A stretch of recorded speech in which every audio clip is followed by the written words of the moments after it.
Hello বন্ধুরা, Trihans lifestyle and mom চ্যানেলে আপনাদের সকলকে স্বাগত জানাই।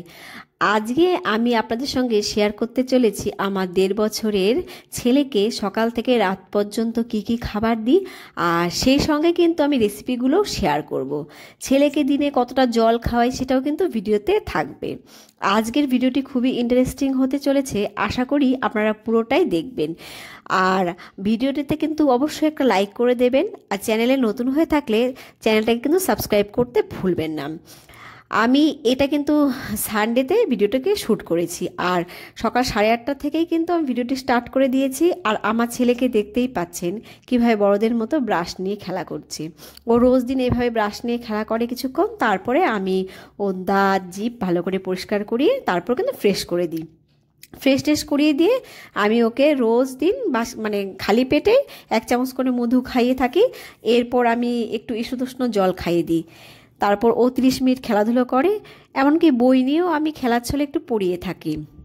তো এখানে ফ্রেশ করা হয়ে গেছে, এইবারে আমি মধু আর জলটা ওকে খাইয়ে নেব। আর একজন ডাক্তারবাবুর কাছ থেকে কিন্তু জেনেছি যে বাচ্চাদের নাকি খালি পেটে মধু খাওয়ালে সর্দি কাশি খুব একটা হয় না। আর আমি কিন্তু বেশ কিছু মাস ধরে এটা ট্রাই করছি আর খুব ভালো ফল পেয়েছি। আপনারা চাইলেও কিন্তু এটা করতে পারেন। তো এখানে আমি আমার বাচ্চার সকালের ব্রেকফাস্টটা বানাতে চলে এসেছি, আর ও ওদিকে খেলা করছে। আমি এখানে একটা আপেল নিয়ে নিয়েছি। এই আপেলটাকে কিন্তু আমি 30 মিনিট নুন জলে ভিজিয়ে রেখেছিলাম। তো আপেলটাকে ভালো করে খোসা ছাড়িয়ে এভাবে কেটে নিয়ে আসলাম। এরপর কিন্তু আমি চলে যাব মূল রান্নায়। তো আমি এখানে দেখুন গ্যাসে একটা প্যান বসিয়ে দিয়ে দিচ্ছি পরিমাণ মতো খাবারের জল। তো খাবারের জলটা দেওয়া হয়ে গেছে। এইবারে আমি আমার ছেলে যেই ওটসটা খায় সেই ওটসটাই ওর চাহিদা অনুযায়ী আমি দিচ্ছি। এখানে দিয়ে আমি কিন্তু কিছুক্ষণের জন্য রান্না করে নেব। আর আমি কিন্তু আমার ছেলেকে বাইরের দুধ খুব একটা বেশি দিই না, কারণ আমি দেখেছি ওকে দুধ দিলে না খুব এক সমস্যা হয়, গ্যাসের সমস্যা হয়। তাই আমি বেশিরভাগ টাইমই ওকে জল দিয়ে খাবারটা দিই, আর মাঝে মধ্যে দিই ওকে দুধ। ওটসে কিন্তু প্রচুর প্রচুর পুষ্টিগুণ রয়েছে। আর ডাক্তারবাবুরা কিন্তু বাচ্চাদের 6 মাস থেকেই ওটসকে রেকমেন্ড করে থাকে বাচ্চাদের খাওয়ানোর জন্য। আর ওটসে কিন্তু যেহেতু অ্যালার্জির সমস্যা থাকে না, তাই কিন্তু সকল বাচ্চাদের ক্ষেত্রেই ওটস কিন্তু খুবই আদর্শ একটা খাবার। আর আমিও কিন্তু আমার ছেলেকে 6 মাস থেকেই এখন পর্যন্ত রোজ দিন কিন্তু ওটস দিই। আমি সকালেই বেশিরভাগ ওটস দিন, যেদিন সকালে দিতে না পারি সেদিন আমি দুপুরে অথবা রাতে দিয়ে থাকি। তো এই পর্যায়ে ওটসটা 50%-এর মতো সেদ্ধ হয়ে গেছে। এইবারে আমি আপেল অ্যাড করে দিলাম। এবার আপেলটা অ্যাড করে আমি আরও কিছুক্ষণের জন্য রান্না করে দেব। আর আমি কিন্তু আমার ছেলেকে আপেল কিন্তু এমনি খাবারের মধ্যে গ্রেট করেই দিয়ে থাকি, খুব একটা রান্না করে দিই না। যেদিন আপেলটা অনেকটা শক্ত হয় সেই দিন আমি এরকমভাবে সেদ্ধ করে রান্না করে নিই। আমি কিন্তু আমার ছেলের ব্রেকফাস্টে রোজ কলা অথবা আপেল অথবা কিন্তু বিভিন্ন ধরনের ড্রাই ফ্রুটস রাখি। আর আজকে দেখুন ওটস আর আপেল দিয়ে বানাচ্ছি খাবারটা। ওটস আর আপেল দুটোই কিন্তু বাচ্চাদের অনেক পরিমাণে শক্তি দিয়ে থাকবে, আর বাচ্চারা কিন্তু সারাদিন ধরে অনেকটাই শক্তি পাবে খেলাধুলার জন্য। আর এইবারে কিন্তু আমি মিষ্টির জন্য দিয়ে দেব 2টো খেজুর। খেজুর শুধু মিষ্টিই করবে খাবারটাকে সেটাই কিন্তু নয়, খেজুরে কিন্তু রয়েছে প্রচুর পুষ্টিগুণ, যা কিন্তু বাড়ন্ত বাচ্চাদের স্বাস্থ্যের পক্ষে খুবই উপকারী। এছাড়া বাচ্চাদের কোষ্ঠকাঠিন্যের সমস্যা থাকলেও কিন্তু খেজুর তা দূর করতে সাহায্য করে। এছাড়া চোখ ভালো রাখতে সাহায্য করে, হাড় মজবুত করতে সাহায্য করে। আর এই পর্যায়ে দেখুন আমার খাবারগুলো কিন্তু খুব ভালোভাবে সেদ্ধ হয়ে গেছে। আর আমি কিন্তু আমার ছেলেকে খুব একটা ম্যাশ করে দিই না, যেহেতু একটু গোটা গোটা রয়েছে আমি হালকা একটু ম্যাশ করে নেব যাতে ছেলে চিবিয়ে খেতে পারে। বাচ্চাদের মুখে যদি রুচি না থাকে আপনারা কিন্তু ওটস খাওয়াতে পারেন। ওটস কিন্তু বাচ্চাদের মুখে রুচি ফেরাতে সাহায্য করে। এছাড়া কিন্তু বাচ্চাদের এই ওটস খেলে কিন্তু ঘুমও ভালো হবে। আর 100 গ্রাম ওটসে কিন্তু 400 কিলো ক্যালোরি পর্যন্ত শক্তি থাকে। তো আমার খাবারটা এখানে রেডি হয়ে গেছে, আমি বাটিতে ঢেলে নিচ্ছি। ঢেলে নিয়ে আমি কিন্তু এখানে অ্যাড করব অল্প বাটার। বাটার কিন্তু বাচ্চাদের খাওয়ানো খুবই ভালো। বাটার খেলে কিন্তু বাচ্চাদের ওজনও বৃদ্ধি পাবে, এছাড়া কিন্তু স্মৃতিশক্তিও নাকি উন্নত করতে সাহায্য করে। তো আমি বাটারটা দিয়ে নিলাম, দিয়ে কিন্তু আমি খাবারটাকে ঠান্ডা করে নেব। ঠান্ডা করে নিয়ে আমি যাব ছেলেকে খাওয়াতে। আর আমি কিন্তু সকালের খাবারটা ওকে 9:30টার মধ্যেই খাওয়ানোর চেষ্টা করি। তো আমি চলে এলাম এখানে খাওয়াতে। আর আমার ছেলেকে খাওয়ানো খুবই কষ্টকর, ও একদমই খেতে চায় না। ওকে এটা ওটা দিয়ে ভোলাতে হবে, না হলে কোলে কোলে নিয়ে ঘুরতে হবে। আমি কিন্তু খাওয়ানোর সময় ওকে কখনোই টিভি দেখাই না বা মোবাইলও দেখাই না, এটা কিন্তু একদমই উচিত নয়। আর আপনারাও কিন্তু যদি বাচ্চাকে টিভি দেখে খাইয়ে থাকেন তাহলে কিন্তু এটা খুবই খারাপ, মানে আপনারা কিন্তু এটা চেঞ্জ করার চেষ্টা করবেন। এতে করে কি হয়, বাচ্চারা কিন্তু খাবারের স্বাদটা বুঝতে পারে না, আর বাচ্চারা না চিবিয়ে কিন্তু গিলে গিলেই খেয়ে নেবে। তো এখানে দেখুন কতটা কষ্ট করে আমি জোর করে খাওয়াচ্ছি। এতক্ষণ কিন্তু চামচ নিয়ে খাওয়ানোর চেষ্টা করছিলাম, কিন্তু খেলো না। আর এই সবজিগুলো একটু আগেই এসছে, দেখুন ও কিভাবে খেলা করছে। ময়লা সবজি বলছি তবুও হাত দেবে, ওটাই মুখে দেবে। আর আমি ওকে যেহেতু খালি পেটে জল খাওয়াই, এতে করে কি বলুন তো কি হয়, ব্রেকফাস্টের আগেই না ওর পটিটা ক্লিয়ার হয়ে যায়, এতে পেটটা একটু ফাঁকা হয়ে যায়, ও ভালো খাবার খেতে পারে। আর কোনো কোনো সময় ধরুন খাওয়ানোর মাঝখানে ওর পটি পেয়ে যায়। আর আমি ওকে কিন্তু ব্রেকফাস্টটা করিয়ে খানিকক্ষণের জন্য খেলাধুলা করতে দিই, ও নিজের মতো খেলাধুলো করে নেয়। তারপর আমি 1 ঘন্টা বাদে ওকে একটু জল খাইয়ে দিই। আর যখন 11টা থেকে 12টার মধ্যে আমি ওকে যে কোনো একটা ফল খাইয়ে দিই। আর কোনো কোনো মানে দিন আমি একটা করে ডিম সেদ্ধ খাইয়ে দিই।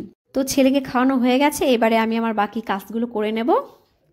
আর এখন চলে এলাম আমার বাচ্চাকে একটা ফল খাওয়ানোর জন্য। আর এখন কিন্তু ঘড়িতে সকাল 11টা 15 মতো বাজে।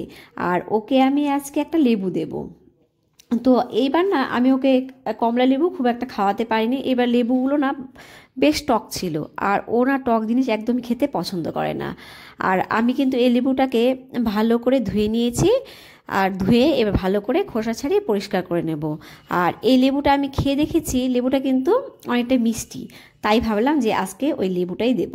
আর এখন কিন্তু ও লেবুর রস করে দিই না, ওকে কিন্তু আমি হাতে দিই, ও একা একাই খেয়ে নেয়। আর কিভাবে মানে আমি ওকে লেবুটা দিই, ও কীভাবে খায়, তো আপনারা দেখুন, দেখতে থাকুন, তাহলে বুঝতে পারবেন। আর এই টিপসটা কিন্তু আপনাদের অনেক কাজে লাগবে। আর এখানে আমার লেবুগুলো পরিষ্কার করা হয়ে গেছে।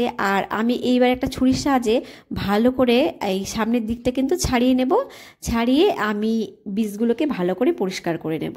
এতে করে বীজটাও বেরিয়ে যাবে, আর লেবুটাও কিন্তু ছড়িয়ে গিয়ে রসটা বেরোবে না। আর বাচ্চাদেরও কিন্তু ধরে খেতে সুবিধা হবে। আপনারাও কিন্তু বাচ্চারা যখন ধরে খাওয়া শিখবে, আপনারা এভাবে করে পরিষ্কার করে দেবেন, তাহলে দেখবেন বাচ্চারা খেতে পারবে আর বীজটাও গলায় আটকে যাবে না।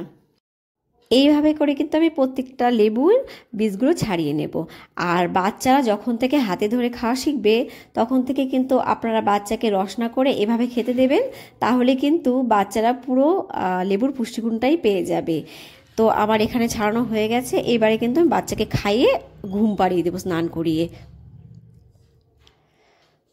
তো চলে এলাম দুপুরে খাবার তৈরি করতে। আর ওইদিকে কিন্তু আমি আমার ছেলেকে ঘুম পাড়িয়ে দিয়েছি, স্নান করিয়ে একবারে ঘুম পাড়িয়ে দিয়েছি। আর করিয়ে আমি কিছুটা কাজ করে আসলাম। আর আজকে আমি ওকে খাওয়াবো পাবদা মাছ আর কিছু সবজি নিয়ে নিয়েছি। তো চলে এলাম মূল রান্নায়। এখানে আমি কড়াই বসিয়ে, আর এখানে কিন্তু আমি লোহার কড়াই বসিয়ে নিয়েছি, সেই কড়াইয়ে কিন্তু কিছুটা রাইস ব্রেন অয়েল দিলাম। আর আমি কিন্তু ওকে রাইস ব্রেন অয়েল বা সানফ্লাওয়ার অয়েলই খাইয়ে থাকি। তো মাছটা ভাজা হয়ে গেছে, সেই ভাজার তেলেই কিন্তু আমি খানিকটা কালো জিরে দিয়ে নিলাম। আর আমি কিন্তু কালো জিরে, সাদা জিরে, পেঁয়াজ এসব মানে আমার ছেলেকে খাইয়ে থাকি। এইবারে কিছুটা টমেটো কুচি দিয়ে দিলাম, দিয়ে আমি হালকা ভেজে দিলাম। ভেজে এইবারে দিয়ে দেবো আমি কেটে রাখা সবজিগুলো। আর এই সবজিগুলোও কিন্তু আমি ভালো করে কেটে ধুয়ে নিয়েছি। আর সবজির মধ্যে আমি নিয়ে নিয়েছি আলু, নিয়ে নিয়েছি মিষ্টি কুমড়ো, আর নিয়েছি শিম। এগুলো কিন্তু আমি হালকা নেড়েচেড়ে ভেজে নেব। আর এই শিম, টমেটো এগুলো কিন্তু আমাদের ছাদে হয়েছে, আর এগুলো কিন্তু ভালো ফ্রেশ, তাই কিন্তু আমি আমার ছেলেকে ছাদের থেকে তুলে নিয়ে এসেই খাওয়াই। তো এখানে ভাজা হয়ে গেছে।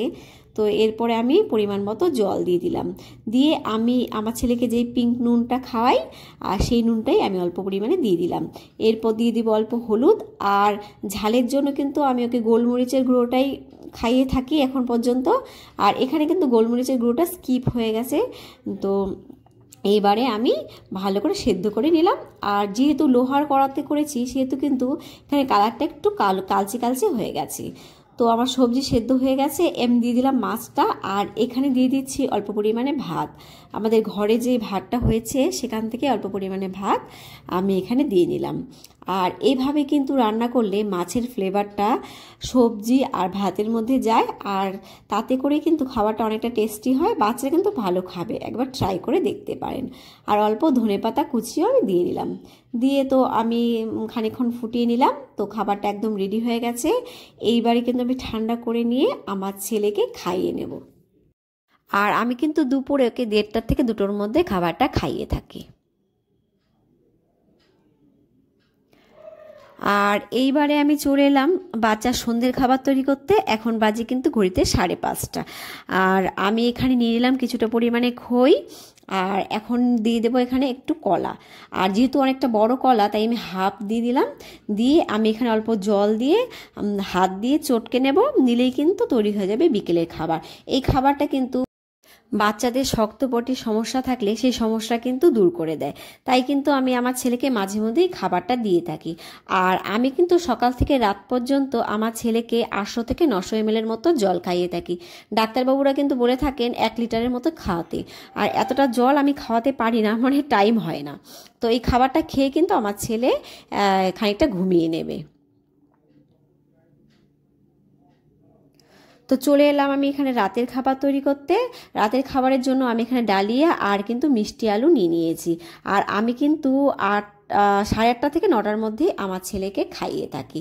তো চলে এলাম মূল রান্না। এখানে খানিকটা জল দিয়ে দিলাম, খাবারের জল। আর তারপরে কিন্তু আমি এখানে দিয়ে দিলাম গ্রেট করে রাখা মিষ্টি আলু।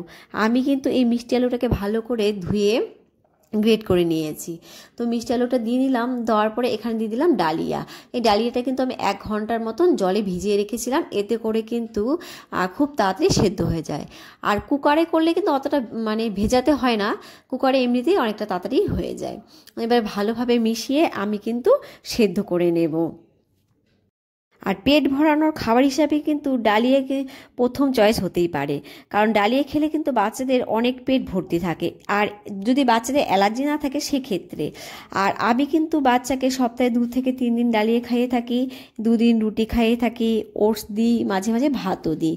আর আমি কিন্তু এই পর্যায়ে মিষ্টির জন্য একটু অর্গানিক আখের গুড় দিয়ে দিলাম, দিয়ে আমি খানিকক্ষণ নেড়ে চেড়ে এটাকে সেদ্ধ করে নেব।